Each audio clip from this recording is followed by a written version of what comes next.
The Almost Perfect Podcast. Welcome to the Almost Perfect Podcast, a celebration of fuck-ups, failures, and falling flat on your face. This is a podcast that believes you can learn from experience, but that experience doesn't have to be your own. I'm but perfect, and I'm a functional fuck-up. Let's learn from somebody else's mistakes. And today we're learning from Nax, aka Makkie, aka Matthieu Auriacombe. And man, Nax is a producer and musician who is currently in Pletzen, but he has been in many dope projects over the years that I have really enjoyed and thoroughly enjoyed getting to hear what it was like being a part of bands like Beach Party, what it was like touring with kidofdoom, first as the merch guy, second as part of the band as the bassist. Because of his brother Johan, we talk about his upbringing, how his brother had a big influence on him, and just the whole history of Nax. So this one's quite a fun one. This one's quite an interesting one because we do delve a little bit into the evolution, I guess, and what Pletzen is these days, what that project is, because it's a satirical look at Afrikaans music, I guess, but at the same time there is a lot of sincerity to it. So we discuss that. We also get into the good old days, the touring days, the not knowing that there's many more possibilities than having a few beers and jamming with your mates, those sorts of days. And then we talk about a lot of stuff, man. You're gonna hear it just now, right here on the Almost Perfect Podcast.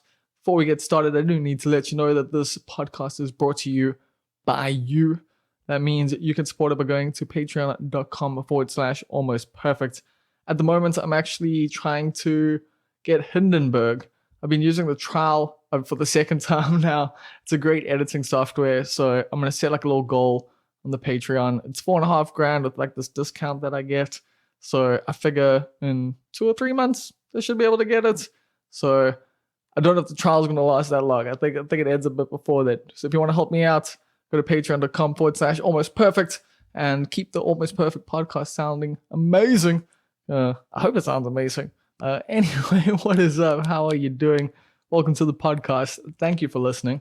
I do appreciate it. If it is your first time, if it is your 90-something time, including the bonus episode, I genuinely do appreciate you tuning in to this project of mine, this diary thing / I don't know, just historical recollection of the South African creative scene over the last however long, and a sort of guide to being a creative in South Africa. I've definitely got the sales pitch to this thing down as well. I'm so good at this. Anyway, like I was saying, on the podcast today, we have got Nax, or as I know him, Makkie, but it has been fun to watch the Nax character evolve and see Pletzen as a band grow into this really just fun and weird project that I'm super, I dig it. I don't understand everything they're doing, I'll be honest with you, but I have a lot of fun watching it. Alien Style was the first thing I saw of theirs. I dig the track they did with Early B. The beat's amazing. Yeah, man, I am genuinely a fan, and it's been cool to see what they've been able to do outside of being able to perform live. They put out a lot of different media. They've actually been working on a TV show, which you'll get to see soon. We discussed that on the podcast, of course. So I might be giving away too much here. Oh yeah, at some point in the conversation, I start going off about like music managers, and the timing of it makes it seem like, well, to me at least, when I was doing the edits, it kind of made it sound like I was attacking the Beach Party manager, and I'm totally not. It was just, I had my thing that I wanted to say, and I just kind of blurted it out after Makkie was talking about them actually having a manager and stuff like that. So no shade there for reals, but plenty of shade to a lot of music managers in the South African music scene in the 2000s, because I do think they fucked up a lot. What's crazy about this conversation is all the stuff we didn't talk about, because there is quite a lot. I mean, we spoke about a lot of the bands, but we didn't get to speak about Art Snakes, which is a band that He was in with Vanna Ulkers, who was the last guest on the podcast. So you can go check that out. Because of that, Makkie had heard the Vanna episode. I was like, yo, dude, we should do a podcast. And I was like, hell fucking yeah. Because like I say, I've really enjoyed a lot of Makkie's music. We discussed Hello Beautiful, which is another one of his projects. That's a solo project. I watched one of their live shows at Millipop and was just absolutely blown away. And I hope that there will be more Hello Beautiful shows. And there are there's actually quite a lot of stuff on here that's dropped. Like a lot of projects apparently are being worked on. Some things might be happening that I think you might be excited about if, like me, you used to go to gigs back in the 2000s. You used to read your SL magazine. You used to read your Blunt magazine. You used to go in your skinny jeans. Sometimes some of you dyed your hair weird ass fucking colors, man. Some of you straightened your hair. I know I did. And if you were part of that vibe, then some of the news that gets dropped today will definitely excite you. So I'm keen for you to hear that. Max is definitely someone who's just like constantly creating, constantly working on millions of different projects. Once again, even get into like the songwriting side of things for other people, and how we spoke a little bit about how he gets into production with Planet Awesome, with Peach and stuff like that. But yeah, I'm definitely going to get him back sometime because he shares so many stories on here that he's never shared before. At least that's what he says, at least not publicly. So like I say, a lot of scoops, a lot of knowledge dropped, a lot of things you can put in the history books when it comes to some formations of bands in South Africa. So I hope you enjoy this one. And I hope you've been enjoying your week. As always, my week's been up and down. Mental health been terrible, and then okay, fairly decent. Kind of okay today.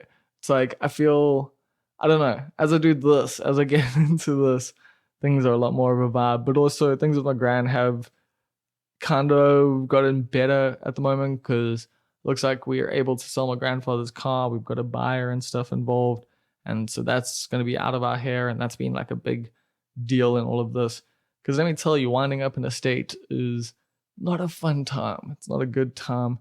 It's a lot of just monotonous drudgery and repetitive days of packing things and calling people and going through paperwork and just finding this, finding that, throwing this away, getting these people to come collect this thing. So a lot of that stuff's winding down now. A lot of that's being handled. So we're heading into the final stretch, I think. It looks like I should be heading home. Like I've said, in the next month for probably a couple weeks now. But yeah, in the next month. And I'm going to keep telling myself that because I need that hope. I need that hope. Some days I need that hope. Today was chilled, but yeah, other days there's a bit more stress on the house. But I think things are getting better, and we're making it through each day together. So yeah, that's been the vibe. And other than that, I just want to say I do not want to hear fucking Khloe Kardashian's opinion on body issues. Like, I'm sure she has hers. Clearly she fucking, of course she has body issues. That's the most obvious thing in the fucking world. But at the end of the day, her and her family need to own up to their responsibility when it comes to a lot of the body image issues that the fucking entire world has. That not just women, but women in particular have because of them. I mean, men, we have our body issues because of media as well, because of all the shit that we see fucking all the time. And yeah, man, people, like, I get that famous people obviously feel a lot of pressure to look a certain way and they conform to that. But because of them doing it and them projecting that and them editing the fuck out of their faces for Instagram, but also doing it in real life. And once again, not once again, you probably don't even know my opinions on plastic surgery. I don't think I've said them on here. But I don't give a fuck. Do your thing. Go get plastic surgery. I don't care. That is totally a vibe. You've got your reasons. You know why you want to do it. But at the same time, we obviously know that all of us are feeling some fucking pressure to look a certain way. To not just age gracefully, to not just accept our bodies the way they are, to get ahead, especially if you're in the creative scene, especially if you're an artist or of some sort, especially if you're trying to be a part of pop culture, especially, I guess, is what I'm trying to say. Like, if you want to be a famous musician or you want to be a famous actor or actress or whatever it is, if you need to have the public like you, there's going to be a part of you that thinks, do I look good enough? And I think obviously that's not even just for those people. I think everyone can relate to the thing of not feeling like you look good enough. Like, we all go through that throughout our lives because of advertising, because of influencers. Fuck influencers. Fuck influencer culture. Fuck the entire concept. You're not a fucking influencer. You're a shill. You are a shill. A shill. Okay? You're a fucking shill. That's what you do. You shill products on people. And you live a fake fucking life on the internet. And you project all this fucking bullshit that other people then think that they have to live up to live the good life. And then they wonder why they're not fucking happy and why they're not living the good life, because they're doing all the things you're doing and you're so fucking happy. Meanwhile, you're also fucking miserable. And then you're posting on the internet for sympathy when meanwhile you've created this entire fucking culture. Oh, cool. Sorry, I just needed to get that off my chest. I'm just over celebrity culture in general. I'm over fucking capitalism. Obviously, we're all I'm over just the shenanigans and the fakeness and the fucking bullshit that we all have to try and aspire to and adhere to get ahead in this fucking world. All the censorship you have to do for yourself, the self-censorship, if you want to make it in this world, if you want people to like you, if you want people to give you jobs, if you want to make money, you have to toe a certain line and you have to look a certain way and I'm just genuinely fucking over that shit. And I'm over celebrities trying to manipulate our sympathy now, because Britney Spears generally went through some horrible fucking shit. So now other celebrities are like, oh, let me get some of that sympathy too. The public's feeling nice about celebrities now. Nah, fuck you. Okay, now I'm done. Anyway, like I said earlier, this podcast is brought to you by you over at patreon.com/almostperfect. There are 3 tiers there, and the top tier, the titular titles tier, is a $10 tier, and this is a tier. It's not a tier like as in, coming out of your eye. It's a tier as in you ascend to a higher fucking level. Okay, this is not a marketing scheme. This is not a multi-level marketing scheme. It's not one of those. This isn't a pyramid scheme. You get genuine fucking benefits out of this, okay? This is for reals. You get a title on this podcast. You get to put this on your CV. I mean, I don't know what that's going to do for you. I don't know if that's going to help, but I'll sign a letter. I'll do that. I think I'm admitting to fraud here. I don't know if I'll do that. We can chat in the DMs, like whatever. But you give me $10 a month, you get to be a part of this podcast. You get to work for me by paying me. It's the greatest scheme. It's not a scheme. It's totally not a scheme. Sorry, I do not mean scheme. This is a great way to pad your CV and also contribute to culture in South Africa. So shout out to the cast and crew. Shout out to the titular titles tier. Those team members, those honored team members, are His Excellency President for Life Field Marshal Stephen Olivier, VC, DSO, MC, Lord of all the beasts of the earth and fishes of the seas, and conqueror of the British Empire and Africa in general, and certain parts of KwaZulu-Natal in particular. Or something slightly less pretentious, like executive producer. Chief Sales Officer of Celtic Heresies in the Greater Oberberg region, Rousseau, shout-outs to you. Shout-outs to Julian, who is the king. Shout-out to Kath Jenkin, who is the inevitable ruler of the universe. And Queen Swifty. See, you give me $10 and I have to fucking call you Queen Swifty. God damn it. I don't know if I like this. Anyway, shout outs to Vishendra Naidu, who is a spiritual advisor. And shout outs to Tyron Love, who is our pantsless weasel. And lastly, before we get into the podcast, I need to let you know you can buy a mug. An Almost Perfect mug. If you want to see what that looks like, go to Almost Perfect Media on Instagram. Scroll a little bit. You're going to scroll down a little bit. You'll see a beautiful picture of a gorgeous mug. says almost perfect on it. They are 100 Rand each, and 10 Rand from each sale goes to Sisonke. Sisonke is an organization that is by sex workers for sex workers that is working to decriminalize sex work in South Africa, but also supporting sex workers in a number of different ways. And you can go check them out at sisonke.org.za. With that out the way, and without further ado, here comes the Almost Perfect podcast with Nax. So how are you living, Nax? How's it?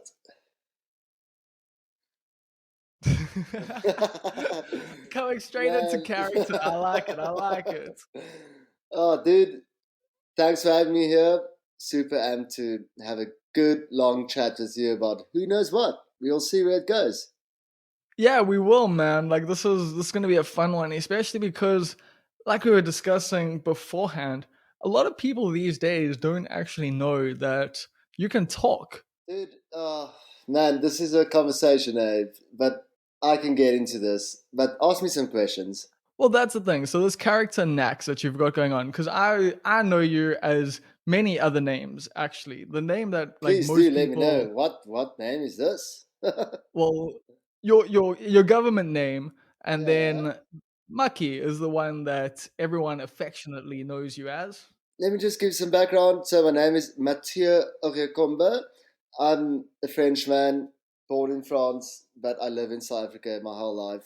My dad's French, my mom is South African, so I got given this proper French name, but I'm not even there. So long story short, Makkie came from when I was a kid. Apparently I called myself Makkie. I don't know the real story, but it kind of stuck, and everyone knows me as Makkie. So yeah. It's one of those things. It's like me with Bob. Like that's not my government name, but it Dude, just I know doesn't you sound just so as Bob, something. bro. Is that not your name? That is not like it's not even a little. That name's not Robert. It's not even close. It's just Okay, the wait, name what that I is am your called. name though? For the listeners, for the 100th time, my name is Darren Scott. That is why I had to change it. Dude, Because when someone starts dropping K bombs and they have the same name as you, you've got to change your name, unfortunately. dude, I know you as Bob and I'll always know you as Bob. But you like think about it. Like, can you imagine me as a Darren? In a sense, I can, but because I know you as Bob, it's a strange one to pinpoint. I just know you as Bob, dude. That's kind of like you with the Makkie Matthieu thing. Like, I can imagine Wait, that. wait, Like, stop right there, dude. I'm saying it wrong. Hey, Matteo is something I heard when I was in like grade 3. Teachers like, Matteo, can you please come up to the fucking desk, kind of thing. And Matteo is what everyone thinks my name is because it looks like that when you read it, but it's Matthieu. Matthieu. So it's pretty Matthieu. much like Matthew in French, long story short. Okay, Matthieu. I'm gonna But it, definitely practice that multiple times for the intro. Matteo. Let me be honest with you, my parents called me that name when they're pissed off with me. So that's how I affiliate that name. But I love my name, but it's just a name I don't really always go by. It's the same with me. My mom, like, whenever she used to get mad with me, it was like Darren John Yeah, Scott. dude, when Like, your parents say that shit, you gotta be scared, bro. exactly. You know the belt is Yeah, getting loose. I know, dude. That's interesting though to me that like the French background because I mean obviously in the name that made sense to me, but at the same time because you're from Pretoria and you're part of the Afrikaans scene, I always thought you were a staunch Afrikaner. Look, I am Afrikaans. Let me just give you a quick background. Is I went to English schools mostly for the reason that my dad, he's a Frenchman and he lives there. He's French. He doesn't speak Afrikaans or understand it. So my mom just kind of put us in me and my brother, you know my brother Johan Auriacombe, Yeah. she put us in English schools. Just I think part of it was for that reason, but yeah, like my mom's super Afrikaans. Okay, so your mom was Afrikaans influence there. So you're okay. So that's it. Your dad's French, mom on the Afrikaans side, and then you are now dual citizenship, but like basically living in South Dude, Africa, how do and they you are say Afrikaans. that? Yeah, you speak Afrikaans at home, but you are an English speaking person too. I don't know how to pinpoint that, but yeah. I guess that's a part of growing up in South Africa is having to be duolingual with English being that common thing. For me, you see, don't have that because I just grew up English in KwaZulu Natal. So Yeah, I yeah. know ek kan net 'n klein bietjie Afrikaans verstaan, maar Dude, kan fokker praat. I'm going to introduce you to the Mengels at some point in this conversation, and it's going to blow your mind. It's Afrikaans and English combined. Mengels. Okay, so this is Yeah. like Spanglish. Bro, this is pretty much the foundation of Van Pletzen, my band. Okay, we'll get there soon, or maybe in a little while. Yeah. But let's actually start at the beginning, man. Let's Yeah, yeah. start Talk to at me. the beginning. How did you get started in music? Because I'm going to assume your brother probably started before you and was an influence, but maybe I'm wrong there. Dude, you literally just said everything I wanted to say. Fuck. So let me put it this way. My brother is 5 years older than me. And he obviously influenced me with not just playing music, but the music I started to listen to for the first time. So if I can backpoint, I must have been, dude, I was probably like 10, 9, 8, somewhere there. And 7, 6, 5, 4, yeah, 3, 2, 1. Yeah. no, not that young. But I remember this. I don't remember the actual memory, but I just know this is how it kind of went, and he had confirmed it. Is cool. He once gave me a Blink 182 CD, dude. When CDs were around, remember that time? Fuck. Yeah, I And did him and overstate. yeah, dude. But I'm talking before that, dude. He gave me a Blink CD and he gave me a NoFX CD, and he was That's like, that's he's my like, vibe, dude, he bro. was literally like, dude, this shit is fucking cool. You should listen to this because this is sick. And I'm like this young dude, and I'm just like, fuck yeah, let's go. And that's pretty much where it started. So yes, he did get me into music. So let me just share a funny story with you. My mom eventually agreed to, okay, these two little folknaaiers wil nou muziek doen. Cool. She got me a drum kit. And dude, I've never ever said this ever, like on Okay, anything. I'm But gonna explain. this is going to get leaked now. She got me a drum kit, a little cheap drum kit, and I'll get to where we got from. I don't know if you know the Georgiades brothers and all. Anyway, and she got Johanna acoustic guitar, and we got home, and I just remember Johan telling me like, dude, I'm gonna play drums, and I think you should play guitar. And literally from that day on, that's what we did. Because that's the thing when Dude, you said like your mom bought you drums. Like I know your yeah, brother's a drummer and you're the guitarist, so I was yeah, like, okay, dude. I know where this is going. Yeah. So I was just like, fuck yeah, brother, let's go. So Johan got me in music, and I really thank the guy for it very much. And we do still jam time to time, and we've had bands together. We'll get there. But yeah, it all really started with my Mhm. brother. But to go deeper, my dad actually was a jazz musician for quite a while at his Oh, young sick. when he was even younger than what I'm now, and I'm now turning 32. In his early 20s, he was just jamming jazz with his own brother, dude, which is a younger brother. Wow. So it's like a very weird cycle of a generation that's kind of repeating itself in a weird way. Yeah, we own music equipment from our father and uncle that is priceless to us, really. So it all started with them, really. So they were obviously very accepting of you playing music. I mean, your Dude, parents bought you your first instruments. they were like, especially my dad, very like, you should jam, bro, because jamming is fucking cool, man. You know what I mean?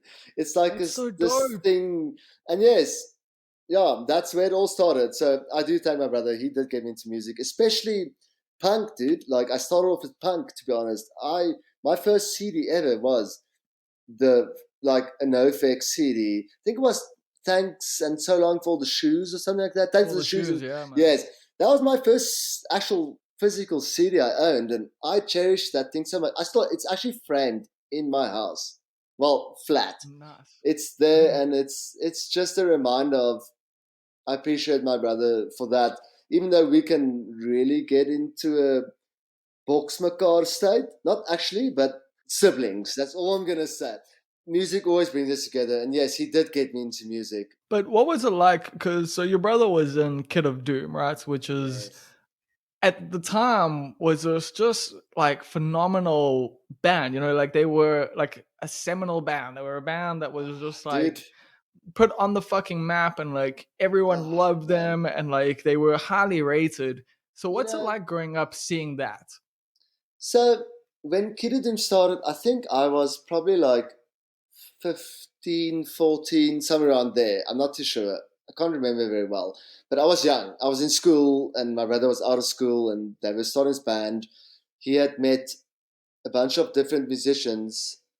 Well, let me put it this way. Before kidofdoom, my brother was jamming in like some prog bands, and they were like experiencing like what we want to do. But the one guy that was with him was Rake Bender, Yeah. and he's the guitarist of kidofdoom. So they started jamming together, and I remember them jamming in his room, and my room was next to his, and it was like Nirvana covers, and dude, it was all sorts of like the classic, like we should cover this, bro, kind of cover. And But so you had no clue what was coming. no, no, dude, obviously not. But at that point, I was jamming my acoustic guitar I got given by Johan. You know, I was Okay, loving it. okay, I feel you. So when Kid of Doom started actually like becoming a band, I was intrigued, dude. I didn't know what an actual band is like. My brother took me to Thrashers once to Oh go no. skate, and I started like skateboarding, and that's actually where I saw my first band, dude. Experienced my first like proper punk show, like proper loud, sweaty, filthy show to like 6 people, and I was one of those 6 people. I was like literally 15, watching this band, going, "I want to do that." Like holy shit! And that's not when Kiddoom started. Sorry, I'm backtracking hard now, but that's when he had another band, No Can Yeah, but Do. that's where Anyway, it started to but influence and like back yeah. back to the point. Yes, when Kiddoom started, I eventually started being the merch guy. Like I sold their merch, and my mom had to like, dude, no one knows this, but she would like write me a sick letter that I can't attend school because I'm like in Cape Oh, Town the with my best brother and mom. them. The best mom, but fuck, I think she regrets it now a little bit. But yeah, I saw them merge. They did do something to people, I guess, because it was different and real, and I didn't It think was I fully good. understood it then. I loved it because I'm like so new to this. And The thing that they offered was just that it yes, was just so fucking different from what like but everyone else dude, was doing, and it was so musical. Like it was just a journey. It was a rad fucking live experience. but Watching Kid of I Doom want to was know, just this thing that was just like it washed over you, man. what was your experience when you watched Kid of Doom, Ashley? That's Like, what I what just did you think? said. Yes. So, how old were you when you watched them? Over the years, it was a few Like different times. the first time when you watched Kid of Doom, Like and you're like, probably what? like 20, 21, Yeah, maybe. yeah. Like Anyway, but I was a bit older, but like I still didn't fucking know shit. Like, and they were quite different. Like I hadn't been into like, I like metal, like when it came to like the bro, we musicality side will of get things. to metal because I am big into metal, dude. That's the thing. Like when I was younger, I loved it. These days, like I do get a little bored, but that's just my bad. Like that's just me. uh, Like I like different things and whatever. yeah, But when I was younger, like that was probably the closest thing to Kid of Doom that I was into, And then Kid of yes, Doom came out and they started like playing this just, proggy, mathy influenced yeah. like Slash, who electronica. knows even what the fuck? Exactly. So to me, like it was just this wild thing. So that's why like I wondered what it was like being so close to it. It's funny that you say that because to me it was also a really wild thing, and I feel it's a heavy backbone of how I feel about music is just seeing my brother like pursue kind of like trying to be in a band. They're all studying, they're students. I'm young, man. It was a good time, and I learned a lot there that I might not realize till not too long ago. That whoa, that was a big part of my life, dude. Fuck. It's funny how your 30s do that, eh? Dude, let's not go there.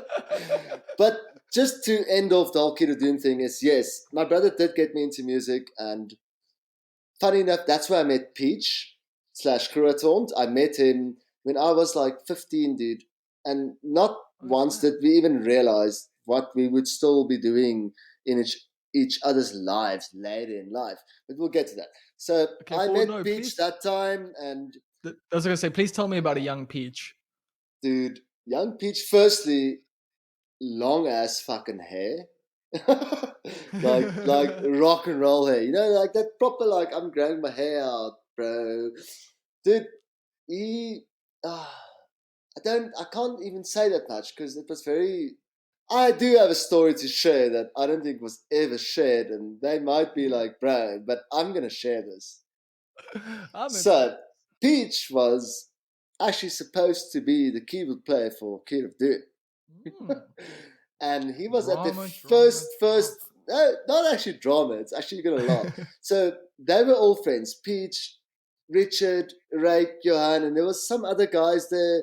Like, they were like, when you are in your early 20s, you like hang out with your crew and you have house parties and you jam, and it's Yeah. like you just, I hate to say it, but you're living, you like doing this. Your life is not very worrying, you're very on a easy place, Your worries are all socially bro. Yes. motivated. So Peach met Richard, Richard, the keyboard Yeah, player. Richard Yes, Birkinshaw. yes. So they were friends, and they came to the first rehearsal of Kid of Doom because Richard was gonna come, like, audition and jam. Not even audition, just jam. That's how it was back then. Not that it's not like that now, but like I'm trying to explain how I saw it. So Peach was there, keyboard's ready, bro. Set it up. Rake's got his guitar going. Johan's on the kit going, fuck yeah, let's jam, as Johan does. And Baron's like, let's go. And then Richard's like, Peach is like, I'm going to just go make Oros for all of us. Fuck yeah. Because we had a band room at my mom's house where I'm actually living at right now for a while, where the band room was and where everything started. So Peach goes out and makes Oros, dude. And Richard starts playing keyboard and they start jamming and they just start jamming. And when Peach came back, dude, it was just Richard. And Peach never happened, bro. And that is a story that they might be like, yo, why the fuck do you say that? But here it is, bro. Here it is. As time goes on and this And podcast goes on, we funny very enough, much might hear other people's side of that story. but listen, funny enough, Vanna was also a part of that whole crew, dude. Vanna, like, I Oh, listened to your snap. Vanna Alkers, yeah. podcast, and Vanna Alkers was also part of that whole crew because Johan and them met Peach and Barent and Vanna because they were all together in school, Peach, Vanna, and Barent. So that was a whole, like, vibe going on at that time. I feel like Pretoria had a similar vibe to Durban in that regard, in that like it's a small scene where everyone's kind of interconnected and you all Small but cross special, over. dude. Small but super fucking special that like I don't think people can ever really understand unless they were a part of it, like, and I know that might be feeling, like everyone might feel that way about, their youth or their period in time, but there was something about the 2000s and the 2010s, Yeah, like no, I'm sure. where there was this unbridled creativity because I think there wasn't that much before us, if that makes sense, because of the wave, because of apartheid, basically. So there were a few bands that came out before the 2000s, but not like they were all copying what was happening overseas and were kind of generic and stuff like that. And then stuff really started to get creative. And I do think towns and cities like Pretoria and Durban in particular, and even Maritzburg. I mean, Felix fucking Laban is from Maritzburg, and like, Yeah, but just smaller I'll cities follow that, man. created these cool pockets of, yeah, like creativity essentially. And I've Yeah. always felt that Pretoria had a similar vibe to Durban in that it was just this thing of like, well, we don't know any better, so we're just going to make shit up as we go along. No, I hear you, dude. Like, I have quite a soft spot for Durban bands because every Durban band that comes out of Durban just is so fucking sick, awesome, dude. Like, doesn't matter the genre. It's just there's like a work ethic somewhere in there. It's like, what is in the air there, dude? It's I don't know if work ethic is the thing that like Durbanites have, because Durbanites are late to fucking everything. Like I No, remember but the rolling with the sickest Misers, bands but comes there's to but the I think it's misers. but I think it's a passion thing. That's what I think it is. It's not because no band in Durban is doing it for the money, and I think I hear that's the you. truth. So I that's hear you. why like Durban bands are sick, because at no point are they thinking how does this sell, because they know it's not going to fucking sell. So it's how do you make this bang? Yeah, no, dude, I have a crazy, like, how can I say it? Just the way I see a lot of bands I know that were once bands that came from Durban Yeah. has always just been so fucking rad. Yeah, we had an amazing scene, dude. Like genuinely, like super supportive, super fun. Every weekend was just something to look forward to. Yeah. And you guys had like Hotbox, and you guys had like all these dope things Oof, happening in Pretoria at the hotbox, same hot time. good. Yeah. You got But any stories from Hotbox? You played there at all? I have played there. So I had a band in high school called Pretty Fool, and we after high school we were still jamming this band. It was like the classic high school band. Oh, Dude, if I listen back to it now, I'm like, fuck, you still got crazy. those recordings Bro, got everything. And I listen back, I'm just for the like, documentary? I like what it. was I, what were we like? We were young. Let's just put it there. And we were looking up to a lot of things, but it was a classic, like, four mates jamming together, like, I'm gonna play the bass, I'm gonna do guitar, dude, I'm gonna play drums. Like, it And was you that each bring your like own classic influence. thing. But it did shape my music career to today in a weird way. Not that I don't know how to explain it even. Like, I think the experience is where I won. Dude, how to even say this? Like, I think it was just such good times as friends and jamming and being very amped about it. It's just So a pure. yeah, It's a pure fucking thing. crazy Like enough, that's the thing. I'm still in contact with all those guys and except the Are they still bassist. making music? Oh. Um, so yes, the singer Wim, we are very close friends. Wim Jansen van Rensburg. We're close friends. He's also in production game and he's in the music industry, but on a whole other field in a weird way. He's like teachers and all the stuff, but we're still good mates. We've kept contact forever. And the drummer, he's overseas. The bassist, who knows? But yeah, what I'm trying to say is that did form a part of how I see a connection with two, three dudes in a band where it's not just music, it's like you mates. For you, is that like part of the whole experience of making music? Like, especially with the bands you've been in? Because I know, like, you've been in Beach Party, which was a party. Hello Beautiful was more of a solo thing that you've ebbed and flowed with over time. And then Pletzen's also a thing that's like a good times kind of thing. It, And with people that you, well, with someone who you dig hard. So is that like a big part of the, not the commercial side of what you do, but the artistic side of what you do, I guess? wait, what's your question? My question is making music with friends the thing that's kept you going all these years? So it all started with making music friends, to be honest. Let me just get this out the way. So I was the merch guy for Kid of Doom, and then I got Yes. promoted to the bassist because the bassist, Barend, went through something very hectic and he couldn't carry on with the band. And they were like, we just recorded our second album and we got tour dates and we need someone to jam. And Johan was like, dude, my little brother's been here forever. He knows everything. He knows how to play bass. Let's just get him for the tour. And I came in, it was fucking weird. It was the first time I played shows to actual people, like a crowd. Oh, I'm used to oh playing, wow. dude, I'm used to playing at that time, though. I'm still in school. I'm used to playing to like your school friends going, fuck yeah, man, that's so rad. And you don't think further than that. And I'm now put on this stage where we're gonna go tour in cities, and I'm like, okay. My mom's like, okay. And my brother's like, fuck yeah, it's gonna be rad, dude. I look again, we're playing like at Kirstenbosch, dude. And I'm just this Oh, young dude wow. playing. And dude, it scared me. It really scared me at that point. But if I look back at it, it was a great experience. And we did play for like a year and then the band broke up, which was anyway gonna happen at that point, to be honest. I actually need to ask you something.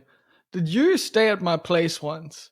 Like with the whole band? Because there was one I time that Ali don't think I fucking, did it. No, okay. Ali. Oof, got stories about Because Ali. Yeah. yeah, of course you got stories about Ali. So Ali Heath from the Mm. Misers Yes. once called me and was like, "Yo, do you mind if some of the Kid of Doom guys stay at your place tonight?" I And I was like, actually, "Yeah."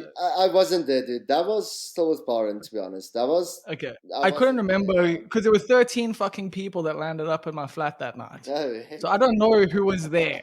Like I'm pretty sure this one was 13. It was 13 or 11. It was that's like above classic 10. 2008, 2009 kind of game.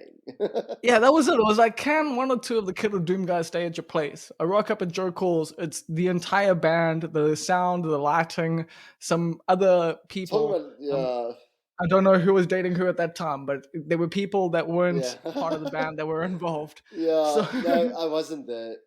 But yeah, yeah, so I was with Kid Doom for a bit, and funny enough, we are still all in contact, and we are writing new music. Funny enough, you asked like now that we're here, and yeah, we're gonna release some shit, dude. We're gonna release holy a fucking song or shit. two. Yes, it's happening. We've been working on it for not Well, that just made actually my working day. on it, but Rake is writing. Johan is fucking. Richard's keen, and obviously I'm keen. So we're gonna just do it for ourselves in a weird way. Just make a song. Everyone's in different continents. Dude. Richard's in Cape Town, Johan's here, I'm here. Rake's in Netherlands. So we're gonna just somehow make it happen and get something together and put it out there, dude. Dope. I think a lot of people are going to be pretty stoked about that. But then, Yeah, okay, after Kid of Doom, yeah. you had that experience, and it at first shocked you, but you probably got used to it after time. Not The next really, thing, actually, but yeah. didn't you? Did you have you? No, because after Kid of Doom, I didn't really jam any of that. That's when I kind of started Hello Beautiful. Yeah, so Hello Beautiful is the project of yours that like I know the best because I've listened to it the most, I think. Like I've listened to a lot of Hello Beautiful, dude, and especially that track that you did with Harmony Boucher and like that Ah, dude, you were the album in first particular. person to mention that track. It's my favorite track, dude. Well, fuck, it's my favorite track I'll of yours tell you. I'll too. tell you the story about the day we recorded that. Well, tell me now. Let's hear it. So my brother and as Kid Doom, they played our shows with Locke. You remember Locke? We all Yeah, do. fucking Inga. Yeah, yeah. Yeah. So they were involved with a manager called Dominique, which Johan, my brother, and Dominique ended up making a company, Griet. You all know about Griet. So Hmm. I kind of was this young like guy wanting to be a producer, making like his own solo vibe and remixing stuff. And Johan got me this gig where you want to remix like this really cool band, Vava Vultures, however you say it. And Yeah. I was like, dude, what? For a young guy to remix some London band, it's always like something. It's quite cool. And they were hip, man. They Dude, were on Vice. They they are were so yeah, they were cool. doing things. But they were a really rad band. And I was like, cool. I did this remix. It never got properly released to them, but I released it and I cherish the remix. It's such like an old production I did. Probably what dude, this is like 25 no Probably 9 years ago. 2012, dude. It's like Yeah, almost 8 10 years. years ago. Yeah, Yeah. 8 years about. And from there, Harmony was like, yo, I dig this remix. Like, we coming down to play at Ramfest and Yeah, I'm I gonna actually be in booked him for a town. show in Durban as well. Yeah, dude, I was there. And she was just like, yo, let's make something. And obviously, I was like fanboying out of my purse, to be honest. And I was like, yes, let's do this. So I didn't really have a full song. As you can hear the song, the vocals just end at some point. So Yeah. we were in Cape Town. They were there. She came. I picked her up where they were living, and we went straight to a studio. Is the guy's called Fred? He plays in Jewels Fantasties. You probably know Fred. Oh, cool. Well, yeah, Yes. I So think we mentioned his name last time on this podcast with Vanna Olkers. Go check out that story, people. yeah. So he's like, yo, dude, I'll track you guys because they didn't really have a proper studio. I had like a computer with some speakers and an idea, you know what I mean? So we go there. So for me already, it's like, whoa, this is really cool. I mean, like a cool studio. She like just tracks pretty much one verse, and that was it. And I worked it into the song, mixed it, and just released it. But it was never done, dude. That's what I'm trying to get at. It was never done. Really? You feel like We that song's never not we done? no, I don't. But it's okay. Only years later, I found out that she was also just going through super weird time. And as you can hear the lyrics, it's like weird. But I Yeah. cherish that moment. That was the song. It's my favorite song, actually. Yeah, that's why it's so interesting to hear that you feel like it was unfinished, but maybe It that's was why you totally. feel like Go it was listen to the unfinished. song, dude. Go listen to it I'll go again. You'll listen. I'll go realize listen to it again. the Dude, you know vocals how many just times stop. I've like, yeah, I never thought that was like a bad thing. I guess like I thought that just kind of was I didn't like either, those but the song like like because I can imagine the live performance when I hear that song if that makes sense. Like I can never. picture her and you That on song stage was together. never played live. I know, but I'm saying I can imagine it. When I Yeah. hear that song, I can imagine you guys performing it. Because I've Oh, also watched you perform at Mealy Pop, I think, where it was fucking glorious, dude. Your hair was blowing in the wind. You were rocking bro, the fuck out. It was like that such a dope show show. I think is my favorite Halle Beautiful show I've ever played. Oh, I'm so glad I got But to see but it but let then. but let's skip through the whole Halle Beautiful. Get to Okay, the let's get to point where Beach it was Party a because band. No, but like I just want to let you know. At one point, let me just let you. You must understand. You know how Halle Beautiful started is Johan actually. Funny enough, again, he was like, dude, you need to make your own shit, and that's how literally started. I did a remix for Gateway Drugs, oh, dope. Airwaves, and that's was my first release of Halle Beautiful was a Gateway Drugs remix that I did Was that for on the fucking. NAS? It was on the NAS thing, eh? It was Don't like a know. It NAS probably mix. was. No, or maybe I'm Think wrong. I don't know. But I did that. Years later, I'm back in Pretoria, and then Johan was like, "Let's jam," and then we kind of had a beautiful band. Didn't last long, but man, it was fun. It was fun. You saw the band. You saw the full Yeah, dude. band. It was three of us, I Dude, think. It was me, Vim. yes. You know, the other guy is the vocalist of Pity the Fool. So Yeah, that's yes, that's where we you all mentioned his kind of name earlier. connected again, and it didn't last long, but man, it was fun. And yeah, I think Had a Beautiful is kind of done. To be honest, I don't have the. I don't know. I'm just feeling to do new things. It's not about energy. It's more like I just want to kind of do something new, dude. That makes sense. I get that. Like different time periods for different But Had projects a totally Beautiful makes does sense. stay. I will probably release things every now and then. It's like a place for a song to live, if that makes sense. And It's well, like a for it's, platform in a sense. I would assume like a certain sound though, because you also do have Yeah. other genres that you can play with and other labels that you can use. Yeah, Like I guess. I can imagine. I mean, because you have always just been in multiple different things, and like we've been saying from the get go, the different names and the different personas, I guess, is the thing you could continue to play with. I mean, maybe if you're feeling like you were saying, like you love metal, maybe if you want to start a metal project, you can have a whole new Bro, character. I'll get to that because I am starting a fucking metal project. I like how I'm just calling all these shots out of nowhere. But yeah, that's Had a Beautiful. It's still alive, but it's not an active band. That's pretty much the only way to It's put it. just a production project, It's essentially. a place where I can release a song with who knows, like a guest vocalist, and it's a place for a song to live. And it's dude. I hate the saying, but it's a passion project. That's dope. There's nothing Yeah. wrong with that. No, there's not, but I love it, and it's there, and it's quite quiet now, but whatever.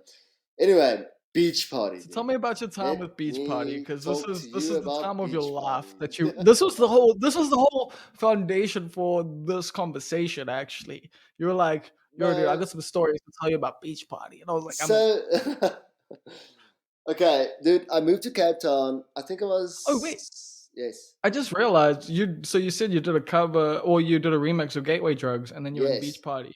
Oh snap! So I It was was there that a same connection there? time. It was the same time.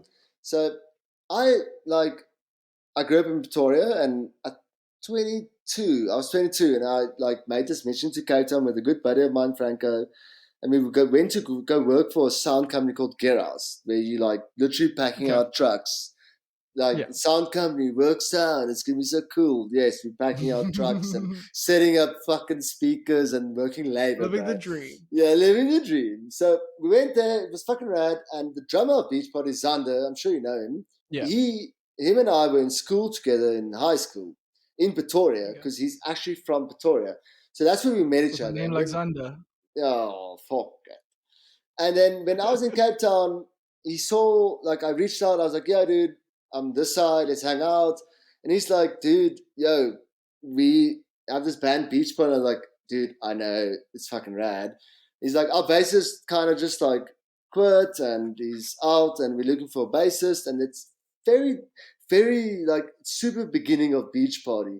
Before Beach Party even was Beach Party in a weird way, but they were Beach Party. He's like, you want to jam? And I was just like, without a doubt, like, let's do this.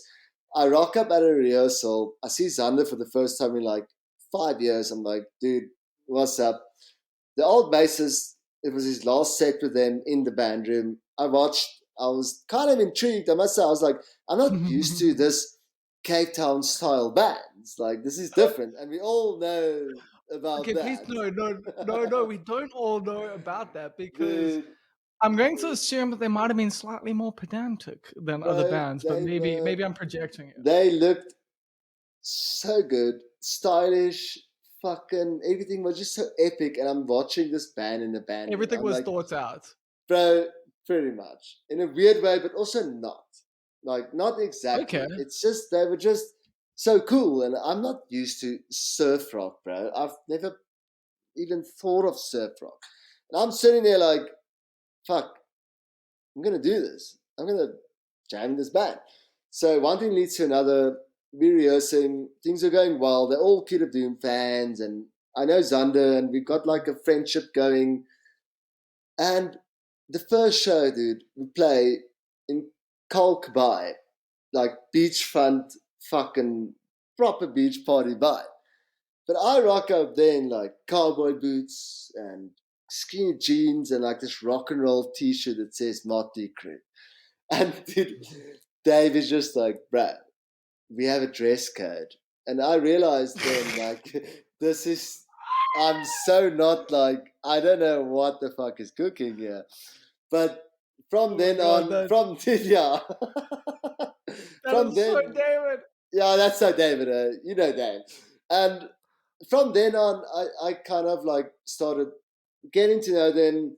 I started wearing costumes as a dress code, and You started wearing floral shirts. dude, yeah, floral shirts. But in that same time, dude, we really actually got to know each other very well and started to make music in a different way where one guy doesn't just write the whole song. It's like we really started to jam, and that's where I realized there's more to a band than what I thought at that point. And Had all the bands been in it before was had a such an leader? experience. Yes, there's always a leader, of course, but like it was different, dude. I met really cool people. I'm new to a town. These are like fucking cool people, all with the same interests. We young. We want to kind of fuck eight in a way, in a sense, I guess. And dude, it shaped my, how can I say, the way I see music today is that band. And that band will be so special to me. We are all still in contact, except Andy. He's very somewhere in Europe. We On don't the know. deal. Okay. Yeah, I he's wondered on what happened deal. to him, so that's good to know. Yeah, he's out there, but I don't know. To be honest, Not making music anymore, not putting stuff out there that we know of. he's making music, but he's not putting it out. But I met Dave, I met Danielle, Sander, and everyone, and it was like so different to me that I just fell right in place in a weird way because I was so amped for something different without knowing it at the time. You know, does that make sense? Yeah, definitely, and especially because like you were always Johan's little brother in Pretoria, and now you're yourself in Cape Town. You're your own In a person. yeah, in a sense, in a sense. So we start playing surf rock. Fucking holy fuck! What the fuck? How do I even play surf rock? And we jammed. You We learn had we had 6 shows. Dude, you booked us for a show, I think, in Durban. in Durban, yeah, I don't know. But definitely. like, it was a super fun ride. Long story short, eventually, after loads of like fun tours that weren't tours, it was more like holidays. Eventually, Andy left the band, and he used to record us. Actually, he was like the producer in a weird way, and him and David always get in fights, but they love each other because they have the same vision. So Andy was eventually gone. Then it was the four of us, and then Interesting. eventually Danielle was like, I'm fucking off to Germany. And then it was the three of us, and we at one point played a show, and we were like, this is just not beach party. And then I left, dude. I left, and I suggested the coolest bassist in the world, Kurt. He played for the fucking Misers, dude. You know Kurt. Oh yes, I remember And I was Kurt like, playing for Beach Party for a little bit because Kurt he was should, amped on that because he bro. loved Beach Party. No, I know. And I was Like like, Kurt dude, loved Dave. Kurt had just moved to Cape Town. I was like, this is your guy. Because when he moved to Cape Town, me and Kurt were hanging out a lot, spending 2 late nights at bars, doing things we shouldn't be doing. Just Yeah, Kurt had nothing but partying, good dude. things to say Bro, about you, bro. we just had the best time. And I was like, Kurt, like, I'm out and you should take my place, bro. Like, you are the perfect guy. I literally gave him 2 of my pedals and I was like, do your thing, dog. Like, and he was like, dude, fuck yeah. And that night he gave me a ring. Apparently it was him and his girlfriend at their ring. He gave it to me and I still have it, dude. And he's now in Mexico. So I don't even know how to get it to him. Point is, he played for them for a while and then Beach Party broke up. Okay, can I just tell everyone listening to this right now, if you want to hear Kurt Pinker on this podcast, please fucking tell him to be on this podcast because he keeps telling me, hey, dude, let's do the thing, and then doesn't reply for like 5 weeks. So, oh, man. Kurt would have been on this podcast before you, but now we've got more to talk about. Yeah. Dude, so if Yeah. you're listening, I have your fucking ring, dude. And I remember the night, it was at Kimberley Hotel. You gave me this ring and said, many a bad decision I made. and he was like, dude, you should have this ring because we're mates, bro. And I was like, fuck yeah, man. It's that time, dude. But to talk about crazy shit that happened in Beach Parties, bro, we once played a show. It was on a tour we did, Puma Happy Holiday Tour. I think you remember that. Yeah, maybe. that was the one that you guys Yeah. I think came to Durban for. Yes. Yeah. So we played. Oh, that one wasn't the one I booked, I think. I think that one was the one at Live. Yes, where the bass pins broke and it was all just cock. And people came on the stage and the bouncer was puss angry, but we were just having a good time. Anyway, dude, we played the show in Mossel Bay. I've never been to this place called Mossel Bay. I didn't know how Afrikaans it was. Bro, Oaks looked at us like we are fucking crazy. They were laughing. But we were jolling. And I remember that night so clearly because we were just having a good time, but people just couldn't seem to have a good time. Like a handful. And I realized, just fuck, man. What the fuck? It was a weird moment for me, that tour. It was kind of when the band was doing quite well, but we were all like also young and thinking of, man, what I want to do with my life kind of thing. You know what I mean? Yeah. It was a weird like time. you don't know if the band's gonna make it and like It's if not it's about worth the band your time to making carry it. on putting It's it. not even It's about the that. time. It's more about yes. Okay, sorry. Yeah. Well, okay. So what I was gonna say was that because a lot of my friends have been in bands, and a lot of them have been in relatively successful bands. Yes. But very few have broken through to that point where the band is their livelihood. And I always wonder what that position is like when you're in the band just about to break through but not quite doing it. And Beach Party felt like one of those bands. Ugh, dude, now that we're on this podcast, I'm going to just give you the lowdown. If Dave, Zander, Danielle, Andy, if you're listening, you know it's true. So this is what happened, dude. We were young. We were all living together, mostly in Camp Street. Danielle wasn't there and Zander wasn't there. But me, Dave, and Andy was living in Camp Street. You must have heard of Camp Street at some point. Yeah. We were all living together, pursuing some sort of music career. We were actually just braaiing every day and lying in our surf baby pool, to be honest, eating like surf rolls with booty relish, honestly, with no money, drinking beer every day. And we were getting very little money for shows. If I think back, we were actually getting fucked over quite bad, but we didn't know better, dude. We didn't know better. And we were eventually at a point where I was keen, Dave was keen. We wanted to take this band and do it properly. We had opportunity to go tour in Japan. We had opportunity to do shit, but we were too young to even know what it meant. Does that make sense? Yeah, that definitely makes sense. And everyone in the band started feeling they want to do different things, which happens when you're early 20s. You think many things. You want to do this, you want to do this. But if I look back and had the mindset of now, if we had pursued beach party full time at that point, I believe we would have had maybe quite a good run, to be honest. But we were too young, dude. We were too young and oblivious and didn't really care. Like what I'm trying to say is the love was there, the band was there. It was like such a good time in my life. It was so But the money real. wasn't, the business wasn't It's there. not about the money. It's just about we didn't really care then. We didn't realize that whoa, there's like really cool people wanting to involve this band into the to tour us, but we didn't care. We were like, what?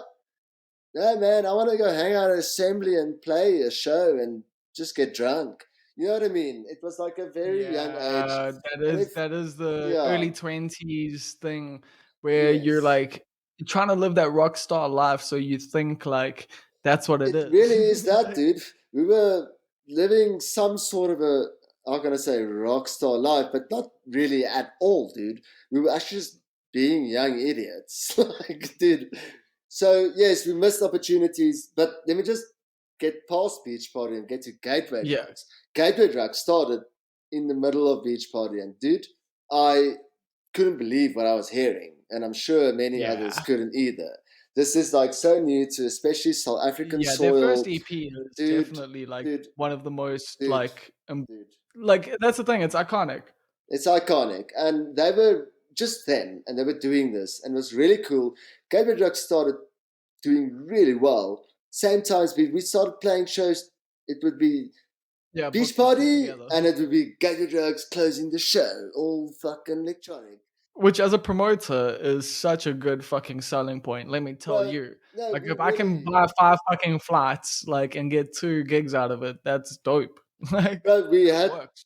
the best time. And then there came a point where Gateway Drugs got offers for like seriously cool shit, dude. Seriously cool shit. And we could see like Dave and Andy's quite serious about this. And that's where Andy kind of started leaving Beach Party because he was interested in electronic music, which I totally respect and understand. It's the process of creation, dude. So, You gotta keep, like, going yeah. forward. And that became really big, dude. Maybe just in Cape Town for a while. I remember No, we coming it's up to spread. Pretoria, for example, and we all know Pretoria. We played with Beach Party in Pretoria at Arcade Empire, and Gateway Drugs closed.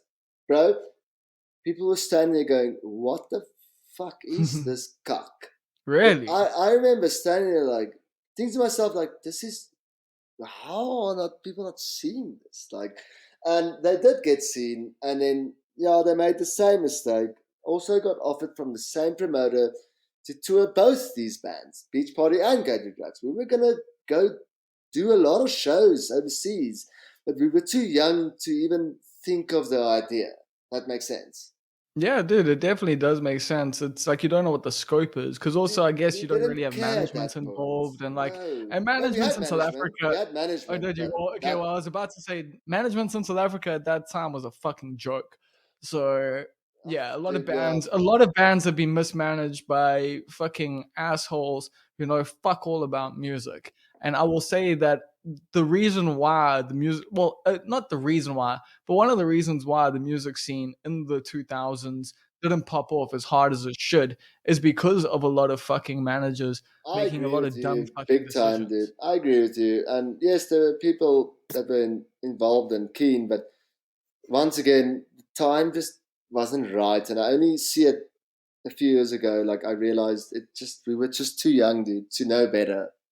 And that's the thing, you need, like, when you are in those situations, and it's also, I mean, I guess kids these days have so much more information at their hands and are so much more Ah, true. aware of what's possible and all of that. But at that time, like, we had Blunt magazine, man. That was it. That was the Yeah, thing that like told you how things worked. And if you were but lucky, you got NME from overseas, and like, so that's how you start learning about the music industry. And slowly but surely, you're on the internet and things are coming through and this and that. But that's the thing, you just don't know what the possibilities are on the tip of Africa in a scene that doesn't really exist in terms of like an industry. You know, no, I it hear you. existed in terms of a reality, in terms of people on on the ground coming to shows, but in terms of the way scenes works overseas and like people were able to translate those things into actual global phenomenons. Like, you look at Seattle, you look at fucking punk out of England and stuff like that. Yeah. People have managed to take their scenes and turn them into these, things that are super influential and super iconic. And in South Africa, like I always thought Durban was the fucking Seattle of South Africa, but no one could ever give it the spotlight that it needed. And I No, feel I like hear that's you, happened dude. a lot.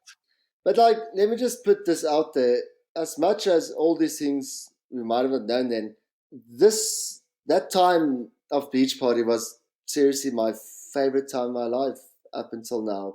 I learned so much about a band isn't just a business, even though it is, it's also a family. Yeah. And I learned it in Kid of Doom, but I experienced it out of my own in Beach Party, and I cherish those moments more than I can even realize. Dude, I have photos of these things up in my studio, and I look at it every day when I walk past it, and I go, fuck, that was cool. And no one can take that away from you, dude. No No, one. fuck. No one can take that time in your life. Like, it was just the best time, dude. And just to make it clear, Beach Party isn't done. We are Okay. talking. We've done 2 reunion shows, and I we know of some realized reunions, but I we, didn't we realize there was even realized more. in that time, like, man, we restarted a nice group on WhatsApp where we're all together. Okay, except Andy. But Andy, if you're listening, I love you very much, dude. You fucking rad. He just doesn't He's his want own to do person, Beach Party. man. His own person. But Beach Party is in contact. We all talk as mates, and we will do another show again, a reunion kind of thing. But we want to do shit. We like older now, and we feel like let's just make some music, guys. Like, Dave's in town and he's heading back in a few months to Berlin, and like, dude, it still lives within us. It's weird. It's weird. I can't explain it, dude. It's weird. It's like this: the bond is still there, the friendship is still there, but the band is gone. You know what I Like, mean? I think that's awesome when a band does that, because that happens. Like, you look at so many bands, like they part over the years, and then they get back together, they play a couple shows, they put out an album, then they go do their own things. And I think that's obviously because the friendship endures, and it's no longer this thing about being in a touring working band. It's about making music with your friends. Dude, so we played this reunion show. It was last year. I don't know when. It was closer to the end of the year. I think it was November or something. No, no, I mean 2 years ago, before the 2 years pandemic. ago. Fuck. Yeah, yeah, yeah. Sorry, this is like this whole COVID thing eliminates a year. So it was 2019. We did this reunion show. It was me, Dave, Zander, and Danielle. And dude, we played at a venue called Raptor Room. I came I love down. Raptor Room. I came down a week before. Oh, I We wanted to fucking rehearsed. go to that show. I couldn't. Yeah, because it's in Yeah. Cape Town. Ah, man, we were actually emotional during that show. It was so fucking epic. Not the crowd or anything, just we were just jamming like we Doing were it. always jamming. And dude, no one can take that away from you. It's just like a feeling. But anyway, yeah, Beach Party is sick. Best band I've ever played in, and it's not over. I believe we'll get there again maybe one day. Like, I'm heading over to Netherlands end of this year for a while. Okay. I don't know how long, but I'm gonna just kind of go out there and do whatever I need to do. And Dave is in Berlin, and Xander travels quite often over because he's like insane fucking videographer guy. So we're gonna just try do some shit and see where it goes, dude. No intention. That's what I'm trying to say. It's just things might happen, things might not happen. Yeah, we're But gonna just go have fun. I do need to ask though. I feel like some people that you work with might be a little insulted by that best band I've ever worked with comments. Because what about them Pletzen, bro? No, dude, I don't say it in the way of like it's the only No, best band I've ever worked with, but I say it in the way of I've learned so much from that band and being I in a get band you. like I that. was just trying to So, segue. so I don't mean it like, hey, this is the only coolest band I've ever been in, dude. You want to talk about Van Pletzen? We can talk about Van Pletzen But because Beach Party was a special time in your it's life, a very special essentially. time, and I cherish it, and I'm in contact with all of them, dude. So it all ended up being really cool. It was right. Everything happened as it should have. Okay, now, as anyone who's listening to this now and has interacted with Van Pletten, but maybe had never heard any of this that you have spoken about, they might be a little confused. and they might not know what the fuck is going on, because Nax is someone completely different to everything you've just told us. So please explain, what is Van Pletzen? Because to me, it's a strange project that blurs the lines between real and surreal. Oh And man, this is yeah, great. Okay, so okay. what is Van Pletzen, and who are you when it comes to Van Pletzen? Let me give you the lowdown. So I met Peach when I was young. He's really good friends with my brother. They're in the same age bracket. They're all in their like entering the second half of the 30s. So I knew Peach That's for a long a gracious way time. to say that. Thank you. Yeah, I thought about that too for a second. Anyway, I was in Cape Town. When I left Cape Town after Beach Party and after everything I did there, I came back and Peach is a producer, music producer, and I've always known him. And I came back, no work, back at like my mom's house. I'm like back from Cape Town. It's been 6 years. And Peach was like, yo, dude, we know each other. And he's like, yo, you want to like come by the studio sometime? And I was like, right, let's do this. I'd love to come by because I've worked with him on Hello Beautiful stuff. He's mixed a lot of my stuff in that time. So I went there. One thing leads to another. I started apprenticing by him because I'm started getting very interested in production and Oh, so what this is where you learn all of people that. Okay. what people do that you don't see. People behind the scenes, production and all that stuff, mixing. So I started apprenticing for him for like petrol money, but I had nothing to lose. I'm back in my hometown. It's just me. I'm like, let's go. Once again, my brother played a part in that. He made it kind of happen in a sense, which he always somehow plays a part in my career in a weird way. One thing leads to another, dude. We like start gelling. We start really getting each other, and we both knew this at that point. But I'm still like this young dude just trying to like make something in a studio industry, and he's already kind of how can I say known and A name. affiliated, and yeah, he's got a name in it. He's like there. One thing leads to another, Like dude. We because of start, Pretoria and because of everything yeah, else. all Like the yeah, stuff he like did. he's Yesterday's someone who people, everyone like knows. yeah, he's kind of Yes, like. yesterday's people especially. Yeah. Hmm. So we start doing stuff together, and I start composing, and dude, one thing leads to another. From the studio here in Pretoria, he's like, I'm gonna move to Joburg. This is feels right for me. I'm moving my studio to Joburg. And I'm like, bro, I will drive through every day. I'm your guy. Like, let's go. So now he's in Joburg. He's got a studio in Greenside, living in somewhere else in Joburg. And one day we realized like, yo, we're always making music for other people. Because I wasn't mixing at that point at Planet Awesome, which is the company's name. I wasn't mixing. I was just composing and setting up like songs. One day we were like, let's do a song together, dude.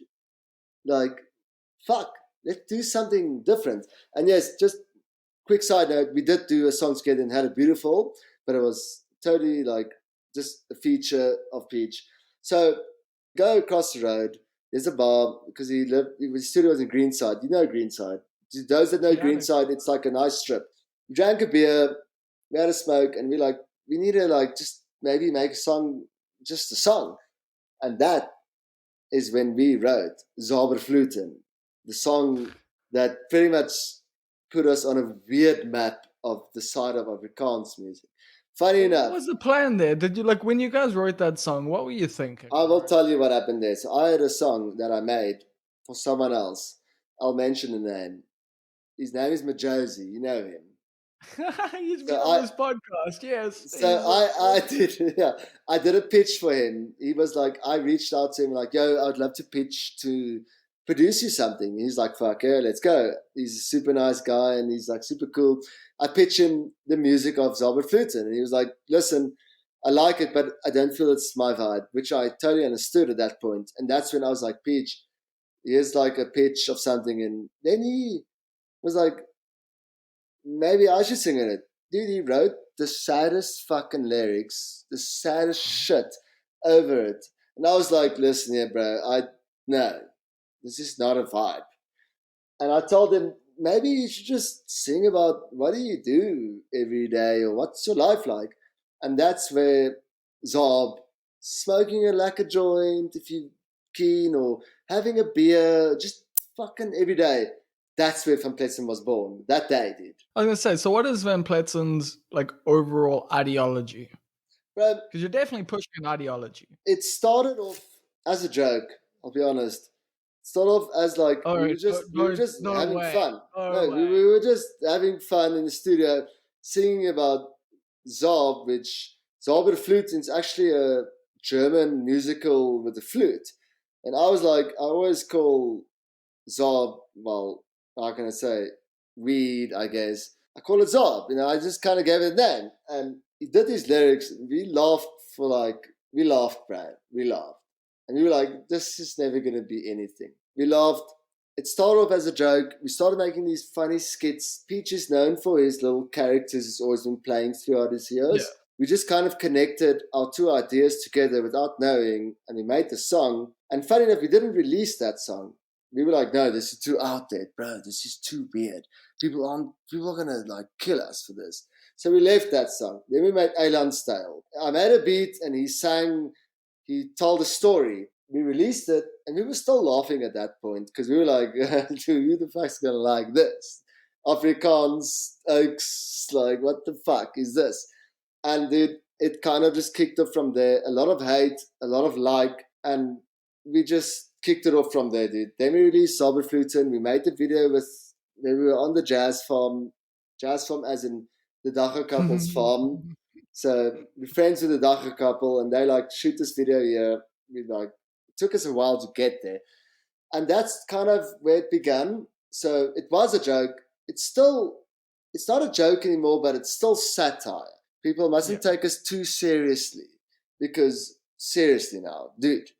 Yes, some people take shit too seriously, but we also have diepte and gevoelens and meaning in our music, and it's been crafted from then to now. It's so vast now. I don't know how to explain this. We're just having a good time, but also relating to some things in between the satire.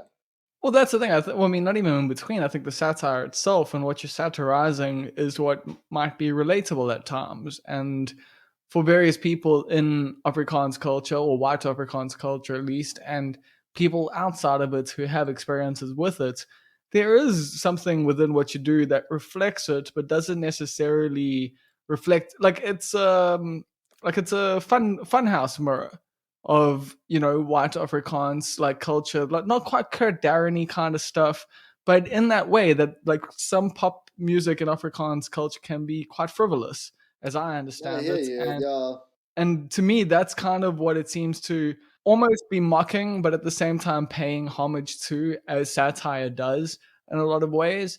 And so that's the thing. That's why I think people connect with it, because it is this thing that's like, if I'm just projecting it, I'm just imagining because I don't know what it's like to grow up Afrikaans. But I can imagine if you grow up in Afrikaans culture, and once again, specifically white Afrikaans culture, you grow up with all these things that you find funny, but they're normal in your culture.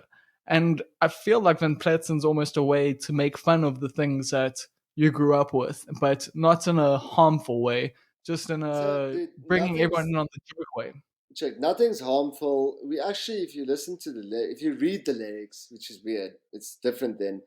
It's literally just like everyday Good life, to vibe. be honest. It's just, there are some sad things, but it's real. And we just play it in a fun way. But there's mostly satire. Our first album is very satire. It's very like out there, as in like we're saying what maybe someone won't necessarily say, but they think. I don't know how to say it. Like, Yeah. I mean, dude, we Zabere fluten. I mean, come on. Like, how is Oak smoke, dude? And I don't. How do I put this in a? Okay, check it out. So technically, I think we entered a scene of people that are Afrikaans and English. I'll get to that because we sing both languages in Yeah. the same time. That are like, whoa, I can relate to this.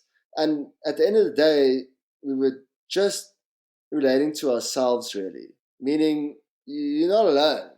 You're not alone out there. Like, I'm not gonna try be this fake pop star that sings about, oh, I lost love and love is so sick. Like, fuck that, dude. We were like, let's just sing about what we like. Like in Alien style, fucking take a space cake, chill on the beach, chill out and dance. Isn't that what What more could you want a from lot of life? people would like to kind of do? Those that don't need to. It's like we're not bad mouthing anything, but a lot of people do hate us for some odd fucking reason. Really? Dude, Well, the who amount hates of you guys? hate Okay, I mail don't, we because that's get. the thing. I've never. Okay, please explain to me because I didn't. You mentioned it just now, and like I like my ears picked up a little bit there because it's like I didn't know that. I thought people fucking loved you You guys. know, no, look, I think I personally and Peach, we connect with everyone that reaches out. It's like a thing I just like to do. I like to reply to people because I would like that from people I send messages to. But then you get oaks and all who knows that send us the most horrible shit, dude. And you're like, how did you even get to this message, bro? But I would never necessarily reply like that. I'm just like, hey, dude, yo, sorry, cool, man. But people get But what angry. do they hate about it?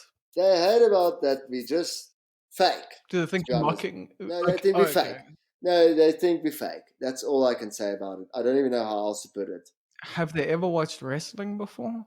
Have they ever Dude, watched TV? bro, Have they ever like, seen or understand dude, concepts of check. characters? I don't exactly, but I don't hate on these people. Like I don't actually really fathom myself in these conversations. I don't care if people hate whatever.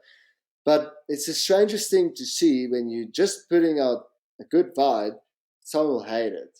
It's the weirdest thing. As everyone says about that stuff, it's people's own internal issues. Yeah, exactly. Like, and I as don't someone that mind someone hates, hating, like I whatever. Dude, I'll be honest, I've hated before too, bro. I'm not gonna know. hide that. I'm not gonna like say no, I've never fucking hated. I have too. Yeah, but Like, you don't send a message to the band members telling them how much they fucking suck. like it doesn't get to me because I don't. It's bad energy. I don't care about that. I just say, "Cool, man, good for you," kind of thing. Like it doesn't get to me, dude. But it's the strangest thing to see a reaction of someone when you put work out, and I'm sure you've been through this. Where someone can just take the time to hate it, but you've literally like being super sincere and nice. I don't know. It's a weird one. Yeah, but it is part of the process of putting art out into the world. It has gotten different in these days because of the way social media is. But like no artist expects everyone to love what they put out there. And it is one of those things that you have to learn to deal with. For me, it is just that whole thing of like sending messages directly to the fucking artists. That I hate. That is shit that like I'm just like, fuck you. We can have a cool conversation about stuff publicly. I'm cool with that. If someone releases art, they want it to be discussed. And you don't get to control that discussion, unfortunately. Even me with this podcast, people will get to say whatever they want about it. And if you're having private conversations about the podcast and telling your friends you think it fucking sucks, that's cool. But when you tweet me that you think the podcast sucks, like then I'm just like, okay, now you want to cause some shit. Now you want to start some fucking problems. You can have your opinion, just don't tell me it. That's how I feel about things, you But know? coming down to all of this, the funny thing is, we backlog comments on our YouTube where it's like, oh, this is shit and fake and whatever, whatever. Most of those haters, put in brackets, actually now to this day, I've been in contact with them, and they have even been like, "Yo, I actually like your guys' vibe. Sorry that I was like that. I just didn't get it then." So the funny thing is, You can win them over. you win them over just with love, dude, and that's kind of like a concept of life. To be honest, I don't know how to explain this. I Like it's a need to weird I need thing. to learn to embrace that, dude, because I don't have that. Look, there'll always be weird things, and yes, our band is fucking weird. Dude, people thought our first show, they were expecting a fucking comedy show. They were expecting a comedian, but then they realized, Well, like Kona and Twaki. literally. But then we'd like deliver the show, like this actual show, and people were very confused at that stage, going, "What the fuck is this?" We released like Eilandstyle, Zabur, and then we Yeah. played our first show. You did the A early. year, Oh dude, snap! So you haven't done the a early year shows. later, we only played our first show. Sorry, no, Beats Amazing was also out, I think. And we played our first show at Obikopi, thanks to the Casual. team there. But how we worked it is like, seriously, we've have a small following of some sorts, and I knew the show was going to work. I knew it was going to be a show because no one knew we were even going to be playing live. People were like, "There's videos." Yeah, a lot of people release music, but they never play. People Yeah. didn't think we were actually going to go further and play a live show. We did, and it just opened up the whole idea of this is actually a band, not just a joke. That makes sense. Yeah. No, I get In a that. weird way. But It's anyway, Van Pletzen is still banter, it's still satire. There is some seriousness. We've brought it out. We've actually just shot a whole TV show that won't be on TV I was because about people to think ask you it's about too that. fucking out there, which it really isn't. But people are Who'd scared. you guys pitch So, it to? we pitched it to everyone, but Oaks are not keen. So we're going to put it on YouTube. It's called Prating.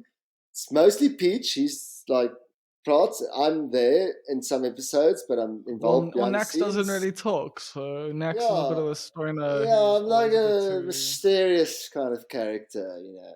Okay, we're gonna So play it that way then. the point is, it's done. We've got 15 episodes with a vast amount of people in the industry, and the whole idea of the show is not, we don't ask them normal questions. We put them on the spot. They don't get a sheet of questions before. They rock up there and they sit on the couch and that's it. Take it from there. So I don't want to give too much away, but yes, I'm super excited for this venture. It's something different for us. So It's expanding the that's brand. going to come out soon. And then we also have a very exciting thing that was all my ideas. On 420, April, we're releasing our own weed brand actually with 3 strains. So yeah, What are the legalities behind we that? were Have you guys spoken releasing to a lawyer? Zauberfluten. Bro, everyone is involved and it's all legal and doable. And we do it. Okay.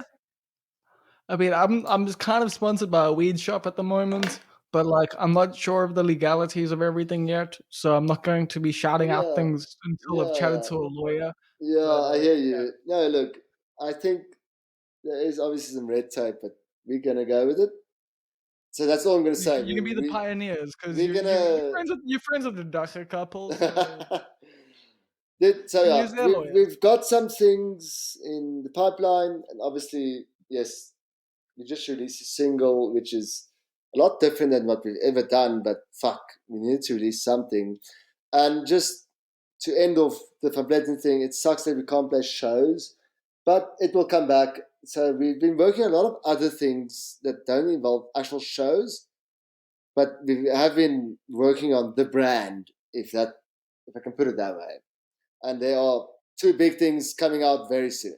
That's at least the one thing I think Van Pletten's been very good at is the media side of things, the putting stuff out, good music videos, fun music videos, always being, always doing stuff, even if you're not, releasing music or putting live shows out there, you're still Dude, making like sure that what? there's something that you're Dude, interacting with. honestly, like, don't know how. I'm sure you feel the same, but this whole live show thing, yes, they were right. It's gonna kick in a year later. You're gonna start feeling it, and I'm sure you feel it too. I miss watching a band. Doesn't matter who the Bro, fuck the band is. I don't even care I've what said band this a I'm gonna go million watch. times. I I just want will to go watch the watch a shittiest fucking band in the band, world. I bro. will watch three I dudes out of miss, time fucking bro. who played like 4 months in the garage and like have now brought their fucking, one guy listened to Nirvana, one guy listened to Rage I Against the Machine, the other guy doesn't listened matter to to me. Metallica. I I'm just into it. I just miss going to a venue and just watching like a band. Exactly, Like dude. it's such a weird trip. And yes, it's coming back slowly, but fuck knows, dude. Who even knows what? I Yeah, it just feels miss weird. going out and be like, oh cool, here's like a show at this place here. don't really know the lineups well, but I just like hearing loud, noisy shit. Like, fuck, I miss it, dude. Yeah, I'm being surprised, man, and, like, that's the dope Yes. thing about going to gigs that you don't know, like, who like, anyone on the fucking bill, and you're like, "Huh, these guys are pretty good, I should watch them again," and then you watch them, down the road, and over the course of the year, you see this band get fucking better, and it's like, that whole Exactly, experience, like, dude. The dude, whole the it's like whole thing, it comes down to why I feel I wanted to get into music. It's kind of comes down to that, dude. It really does. Comes down to the day I was at Thrashers, just skateboarding. My mom dropped me off. My brother's playing a gig. I'm watching some fucked up punk band, but it's fucking rad. It's just yeah, man. it's like one of those. It all comes down to that. And yes, I've had some very dark down times in the last year.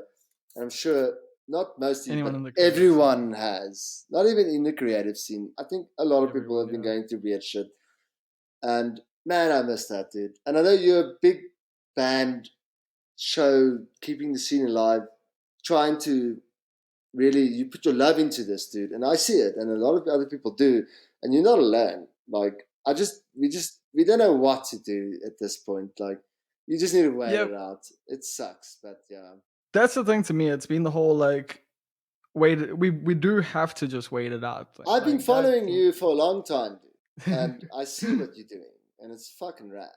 appreciate that, dude. Like, genuinely. I mean, as someone who's followed you for a long time, like, I genuinely do appreciate that. And like, this time period is one of the weirdest because, like you say, like, that's the thing. I've constantly on this podcast preached, like, please just, if you don't have to take shows, don't take them. Like, if you can find other Yes. ways to make money, please do that. Like, I'm totally because for that. That's we haven't been playing, and Oaks are tuning us, but like, just be real, you know.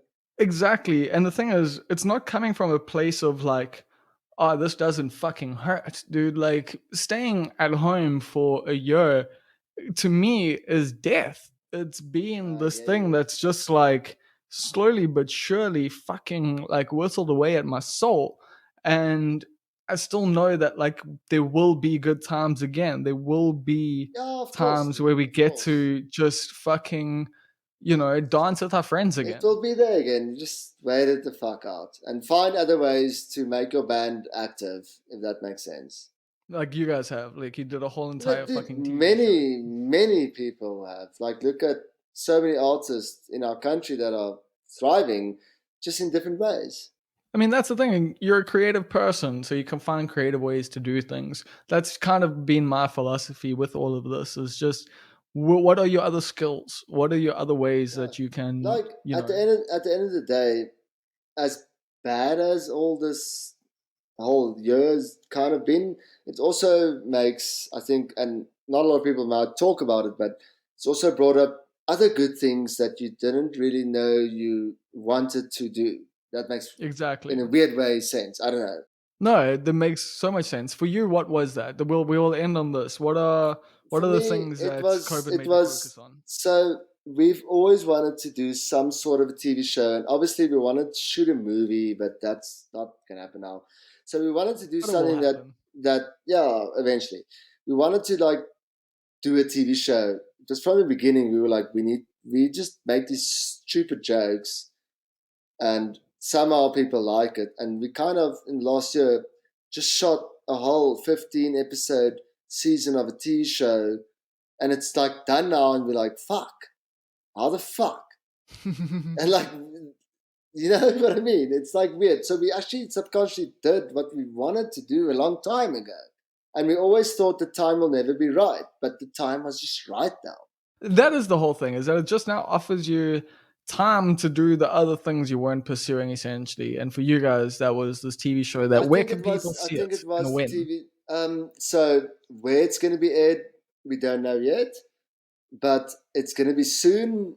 I can't talk too much about it, but These are yeah, great details. things are happening, and it's going to be aired soon. I just can't say more about it now. Okay, so yeah, where can people I will obviously put links, but There's maybe going in to the be a description. place. There will be a place where it's going to be seen. But for Van Pletzen and for yourself, where can people find you on the internet? You can literally search Fun Pletzen on Facebook, Instagram, TikTok, that weird fucking place Oh anyway. shit, are you guys on TikTok? We're Actually, totally that on makes so much TikTok. fucking sense for you guys. That actually, that makes so much sense. But we there, and on another conversation, TikTok changed music in this last year for some weird reason, and a lot of artists. But yes, search for Pletzen. You will get, I don't know, I must link it up somewhere, I guess, but search Van Pletzen. You'll probably find a lot of Peach's family's career in it because they're all actors and shit. But you will find Van Pletzen in there, and then search Prating. You'll definitely find snippets of what we're about to release. And myself, I go under the name Yonax. You can search that. Peach is Peach Van Pletzen.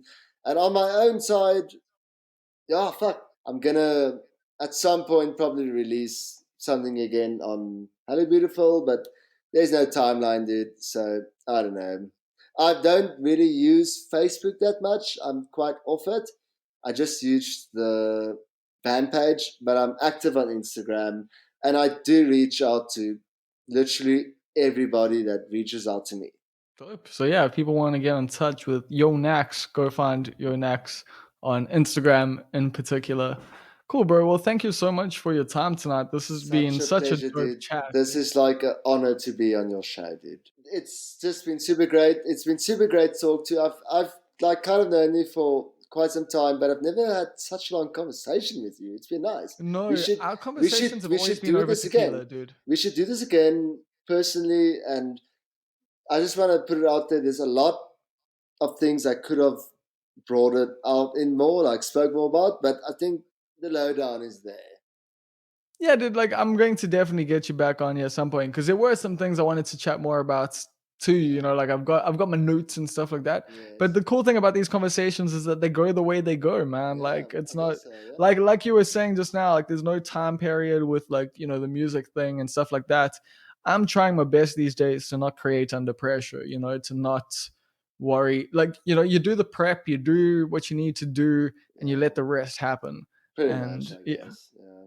well, that's how I'm trying to go because I'm reading a lot of like Tao philosophy stuff. So Yeah, dude, you need to trying to just get be like dude. water. You in philosophy, you need to get Peach on the show because he's Oh, knee dude, deep in philosophy. oh no, dude, he's definitely someone who's on the list. Like Like half the you people you've guys mentioned will tonight, it's just cry, bro. I just need to steer away from Pretoria for like a month or two, and then I'll come back, and then I'll come back, and then I'll come back. It can't be yeah. the Pretoria music scene podcast. I hear you, dude. But yes, please get Peach on. You will thank me later. You guys will not even talk about music, to be honest. You guys will No, go I will straight bring in. up the one time that I was performing with Kurt in the K Bomb because Viv wasn't there. So it was three white boys on stage for a band called the K Bomb, and we were opening for I like it Bitterenda. already. What? And they were, and this was my first time ever rapping. Uh, What the fuck? and they were heckling us from the side of the stage. So yeah, we will chat about that. Yeah, no, please do. But thank you so much, dude. This has been great and lacquer.